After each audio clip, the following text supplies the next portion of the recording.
Bueno, regreso con verdades bíblicas, parte 1.3. Bueno, Satanás me quiso sacar un poco del propósito de Dios, distrayéndome con situaciones, pero aquí estamos y es lo importante para cumplir el mensaje y el propósito de Dios. El tema a tratar hoy son las falsas apariciones de María. Vemos que todos los países, especialmente en Latinoamérica, se ve mucho eso de apariciones de la Virgen, inclusive en un país hay muchas apariciones en diferentes ciudades. Lo mismo pasa acá en Colombia. Quiero pues leerles qué dice la Biblia acerca de todas estas cosas que pasan. Dice 2 Corintios 11:14: y no es maravilla porque el mismo Satanás se disfraza como ángel de luz. Mateo 24, del 24 al 26. Porque se levantarán falsos cristos y falsos profetas y harán grandes señales y prodigios, de tal manera que engañarán, si fuere posible, aún a los escogidos.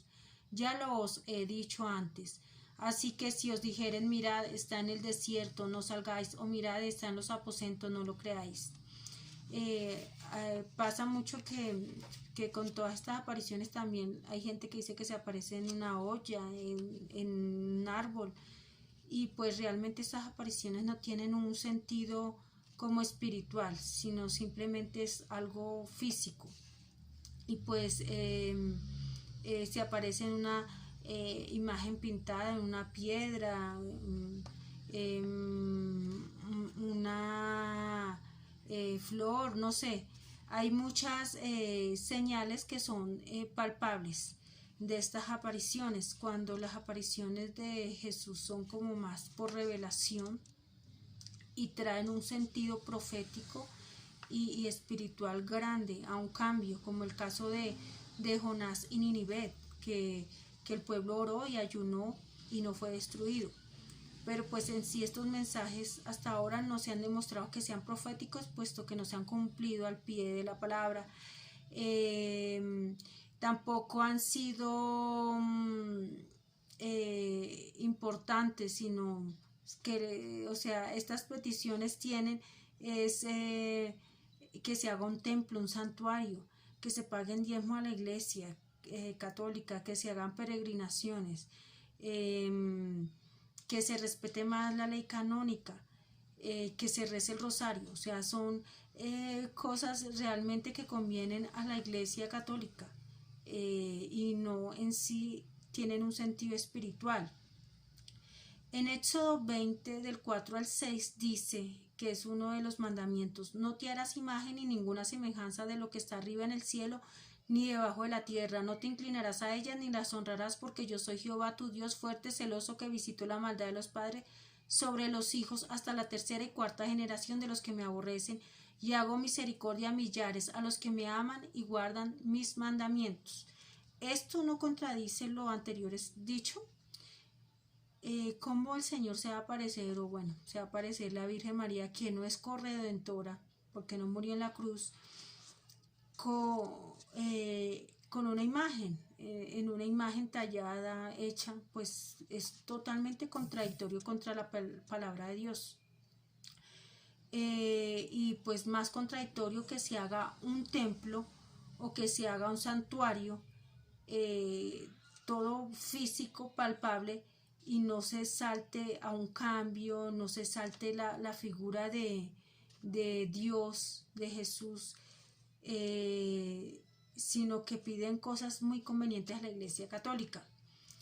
También el rezar el rosario. Hay una palabra en Mateo 6:7 que dice: y orando no uséis vanas repeticiones como los gentiles, que piensan que por su palabrería serán oídos. Entonces pues sabemos que el rosario son 10 Ave María y 5 Padre Nuestro.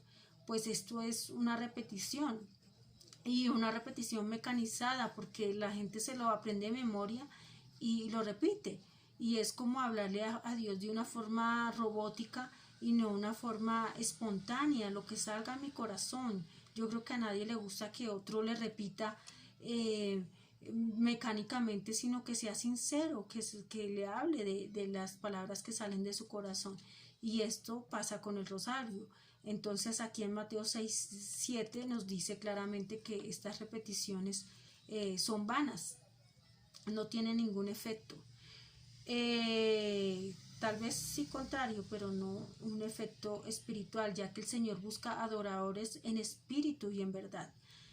Entonces quiero comenzar con la aparición de Guadalupe, ya que escogí de entre todas como las dos más famosas, Guadalupe y Fátima, y pues también más lucrativas, dicen. Ella se apareció, la Virgen de Guadalupe se apareció en el Cerro Tepeyac. Era un lugar donde los indígenas mexicas veneraban a Tonantzin, que traducido es nuestra madre. Sabemos que pues cuando llegaron a conquistar digamos estas ciudades indígenas, cuando fue conquistada pues América, pues vemos que llegaron a imponerle costumbres a los indígenas diferentes, pero pues realmente lo que se hizo fue cambiar de Tonantzin a Guadalupe. Eso fue lo que se hizo, pero la idolatría seguía siendo la misma. El nombre de Guadalupe era el nombre de la tierra natal de Hernán Cortés, la Virgen de Guadalupe de Extremadura del siglo XV. Él fue el que, Hernán Cortés fue quien construyó el templo de Guadalupe, que no hizo ninguna mención de la aparición en 1648.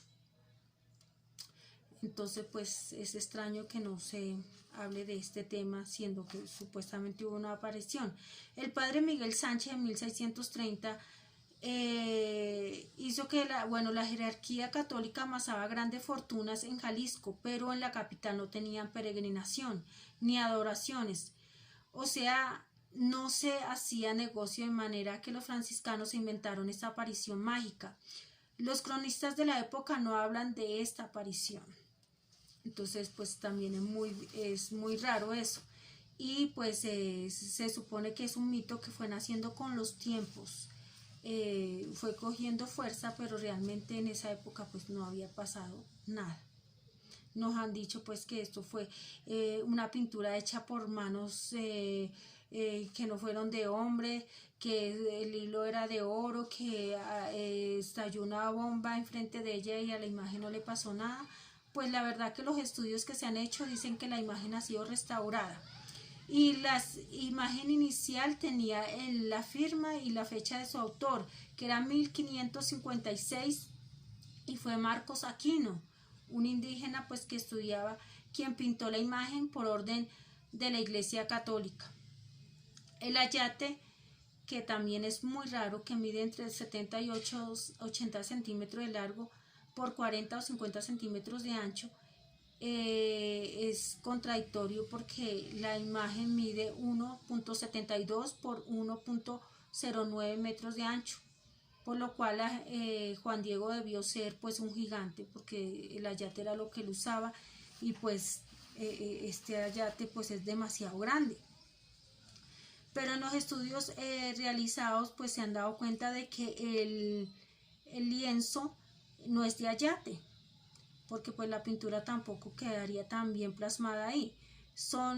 Es de lino y cáñamo la tela, y la pintura fue realizada con técnica temple, muy característica del siglo XVI. Los pigmentos utilizados son cochinilla, sulfato de calcio, óxido de hierro y hollín. Son elementos empleados en el siglo XVI. Y también el restaurador en 1947 y en 1973, que fue el mismo restaurador, José Antonio Flores Gómez, comentó que ya la imagen había sido restaurada, además de él, ¿no? De la restauración que él hizo. Entonces podemos aquí analizar muchas cosas. Si quieren pueden buscar más información acerca de esto, y encontrarán pues la verdad, porque así llegué yo también a la verdad de Cristo. Se dice que Juan Diego también puede ser una imagen creada, o sea, de la imaginación de alguien, pues obviamente también de la maldad, para descarriar a la gente y sacar un beneficio económico. puesto que no, digamos, no hay elementos probatorios de su existencia. Y también pues cabe resaltar que me puse a pensar que tantos nombres rarísimos que tiene México en sus ciudades y todo, y Juan Diego tenga un nombre como tan citadino o tan como español. Entonces, pues siendo un indio, sí podría salir de la imaginación de estos creadores de todas estas apariciones. Bueno, sigo con la aparición de la Virgen de Fátima, y es el padre Mario Oliveira Larrousse, 1937, quien habla de ella. Dice: él es un luchador innato. El teólogo formado en el seminario de Oporto considera que evangelizar implica liberar al pueblo, y a lo largo de su carrera eclesiástica no ha dudado en plantar cara a las autoridades y utilizar sus sermones para denunciar mentiras e injusticias. Como joven capellán militar en la entonces colonia portuguesa de Guinea-Bissau, Oliveira fue detenido por predicar paz y defender la lucha de las milicias anticolonialistas. Luego, como párroco de la aldea de Macieira da Litza, fue encarcelado en 2 ocasiones por la temida PIDE, la policía política del régimen, por pedirle la liberación de los presos políticos, aunque el tribunal de Oporto terminó por absolverle del crimen de sublevación. El obispo de su diócesis determinó que su interpretación del evangelio era demasiado polémica y le retiró el permiso de ejercer como cura de su parroquia. Ante la prohibición, Oliveira se reinventó como periodista, convirtiéndose en el motor detrás de Fraternizar, un medio independiente que aborda cuestiones de fe y teología de manera crítica. Además de escribir sobre temas sociales, el antiguo párroco de Macieira da Litza empezó a investigar la historia de la Iglesia en Portugal, y durante la década de los 90 centró su análisis en el amplio archivo del santuario de Fátima y los documentos que detallan las apariciones marianas presenciadas por los pastorcitos Lucía dos Santos, Jacinta y Francisco Marto en 1917. En 1999 publica el explosivo libro Fátima Nunca Más, en el que denunció el aparente fraude de las apariciones, acusando al clero luso de haber perpetrado un montaje y manipulado a los pastorcitos. El libro se convirtió en un bestseller inesperado y ya va por su 7ª edición. Fue seguido en 2015 por Fátima S.A., obra que versa sobre el negocio del turismo religioso en el santuario, que sugiere que los negocios en torno a la basílica son utilizados para lavar dinero negro. ¿Quién fue el cerebro de la trama y cómo se ejecutó?, le preguntaron a él. La documentación existente sugiere que todo fue idea del canónigo Nunes Formigao, 1883-1958, profesor del seminario de Santarém, quien casualmente había pasado casi 2 meses en Lourdes estudiando las apariciones que supuestamente tuvieron lugar ahí en 1858. Fue él quien se encargó de escribir el guión y ejecutar la producción de esta farsa. Fue él quien, como supuesto interrogador y confesor de los 3 pastorcitos, actuó como único interlocutor y controló el mensaje que salía de Cova de Ira. Fue él quien moldeó las visiones de los pastorcitos. Ante el éxito de la trama, Formigao recibió el apoyo del clero de Courón, que publicitó las supuestas apariciones por todo el país, y posteriormente el obispo de Leiria, que dio valor al fraude al declarar que eran acreditables y dignas de fe en 1930. De ahí ya pasamos al Vaticano, que permitió que esta farsa continúe a lo largo de los años. ¿Cuál fue el papel de los pastorcitos? Fueron víctimas. El crimen que el clero perpetró contra los 3 pastorcitos es peor que el de los muchísimos casos de pedofilia que se han registrado dentro de la iglesia. Esos niños eran creyentes que fueron manipulados, sentían terror absoluto del infierno y respeto total hacia el clero, creían todo lo que les decían y obedecían toda orden. Los clérigos les convencieron para que se sacrificaran para conseguir la conversión de todos los pecadores. El clero es responsable por las muertes de Francisco en 1919 y Jacinta en 1920.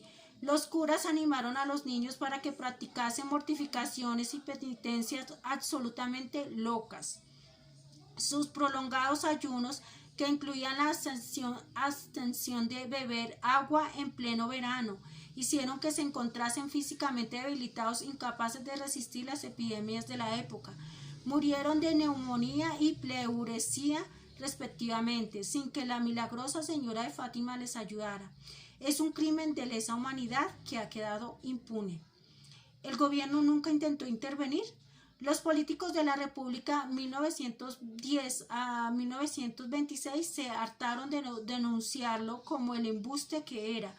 Una vez hubo el golpe de Estado en 1926 y especialmente después de la implantación de la dictadura de Antonio de Oliveira Salazar, cambió todo. Fátima era un milagro a medida de Salazar, un dictador que se presentaba como el santo salvador de la patria y cuyo mejor amigo era el cardenal Manuel Goncalves Segeieira, patriarca de Lisboa. Casó su régimen con la iglesia, desafortunadamente después de la revolución de los claveles. Todo sigue igual y en muchos sentidos la complicidad entre el gobierno y quienes controlan Fátima es incluso mayor.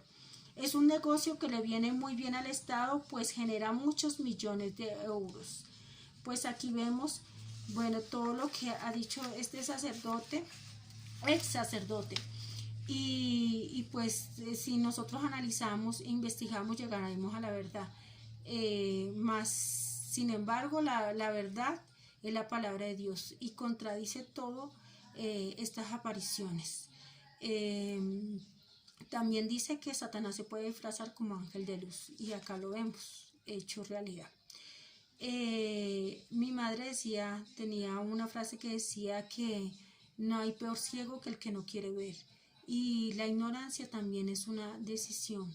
Por eso Dios en su palabra dice: mi pueblo se pierde por ignorancia. Pero somos culpables de esa ignorancia y no hay peor ignorancia que la que se hace acerca de Dios. De la ignorancia acerca de Dios es la más dañina. Tal vez porque menospreciamos su palabra, su presencia, su magnificencia, sus verdaderos milagros, su enseñanza, su sacrificio en la cruz, y no le damos la importancia que ella tiene. Entonces los invito a reflexionar en todo esto, a investigar la verdad y a que lleguen a esa verdad de Cristo. Y no me resta más que decirles que Dios los bendiga en el poderoso nombre de nuestro Señor Jesucristo.